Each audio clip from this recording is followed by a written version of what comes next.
My name is Pooja. Welcome to this week's episode of Around the World.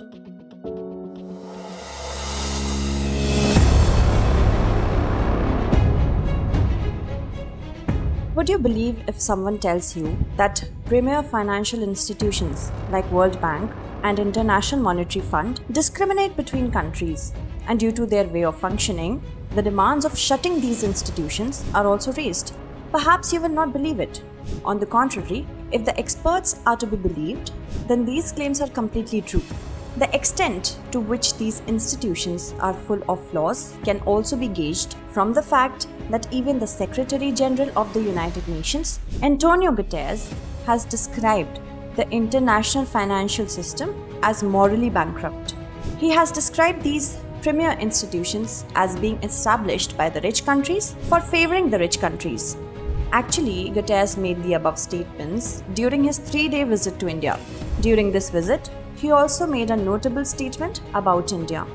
After lashing out at international financial institutions like the World Bank and the IMF, he expressed hope that India's participation could improve in the prevalent situation. In fact, India is about to assume the presidency of the G20 group. India will be the president of the G20 for the next 1 year. In such a scenario, Guterres has high expectations from India. He believes that India's presidency will be an opportunity to bring values and visions of the developing world to the top of the global economy. It implies that India will attempt to identify the problems of developing countries prominently. According to Guterres, the increased food and fuel prices due to the corona pandemic and the Ukrainian crisis have created a lot of problems in the world, and these financial institutions are also responsible for these problems, as these financial institutions are not following ethics properly. Therefore, the time has come to try to improve the system. Guterres hopes that when India becomes the president of the G20, then it will make the debt restructuring system more effective. Against this backdrop, two pertinent questions arise. First, why international financial institutions are accused of discriminating against developing countries, and secondly, why Antonio Guterres has high hopes from India. We will try to find answers to both of these questions in today's episode. Let us first of all know about the World Bank and the IMF. The World Bank and its subsidiary, the International Monetary Fund, were established in 1944 during the Bretton Woods Conference, held in New Hampshire, USA. This conference is officially known as the United Nations Monetary and Financial Conference. These institutions were established with the support of the US and Britain at the end of World War II. The World Bank has 189 members, while the IMF has 190 members. Both these institutions provide loans to the countries globally.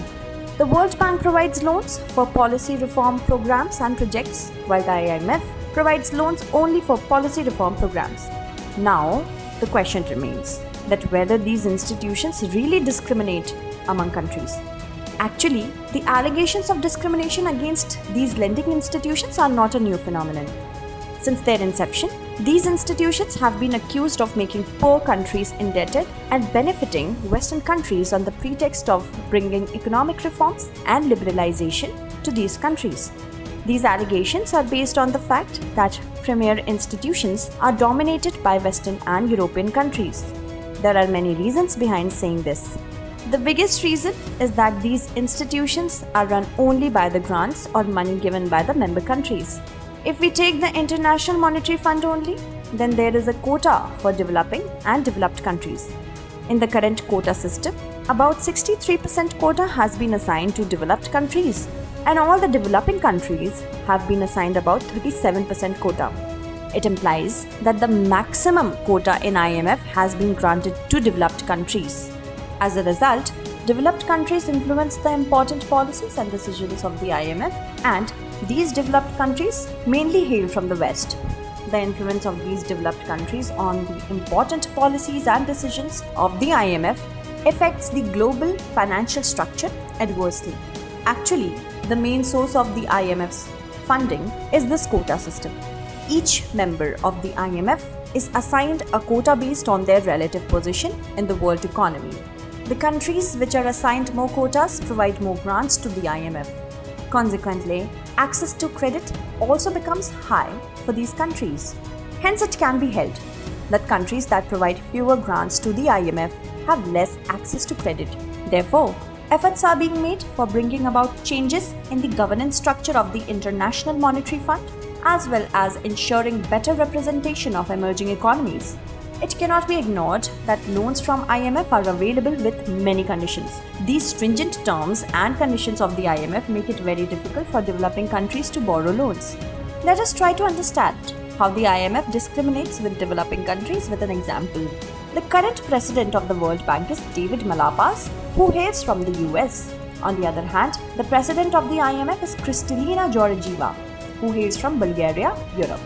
It is believed that there is an informal agreement between the US and Europe, and the president of the IMF will always be from Europe, while the president of the World Bank will always be from the US.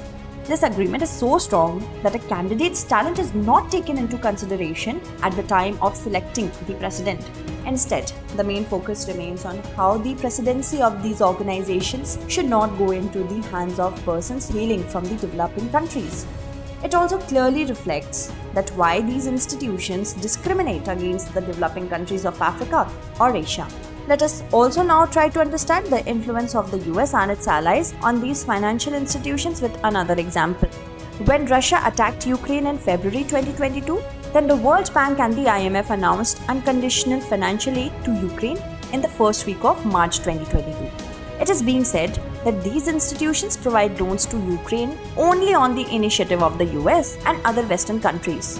On the contrary, when the US invaded Iraq in 2003 and destroyed the whole country, then these institutions did not provide any aid to Iraq immediately.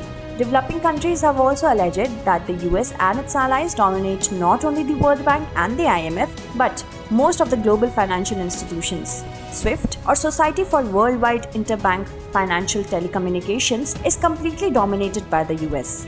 Under SWIFT, all dollar transactions globally have to be routed through the US. It confers the US the powers to impose economic sanctions on any country, and it unilaterally freezes the transactions of any country. Hence, developing countries do not trust the institutions like IMF and World Bank anymore. In 2018, a major conference of civil society and human rights organization was held in Bali, Indonesia.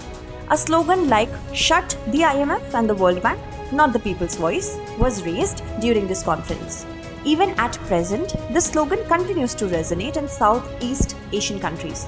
Now the question remains that why Antonio Guterres hopes that when India becomes the president of the G20, then it will make the debt restructuring system more effective. Actually, India is also a developing country. The G20 is a grouping of developed and developing countries. The US and its allies, which dominate the premier global financial institutions, are also members of the G20. Therefore, India is expected to use its powers as the president of the G20 to permit the establishment of an effective system of debt restructuring and debt relief for setting up multilateral development banks. These multilateral development banks would provide loans to vulnerable and middle-income countries at concessional rates. Therefore, it is believed that being a developing country, India will support other poor countries. However, it will be interesting to see how much India will be able to benefit the vulnerable and poor countries after becoming the president of the G20, a group of world's superpowers. Now let's look at the question for today. How is the dominance of Western countries in international financial institutions responsible for discrimination against middle-income countries examined?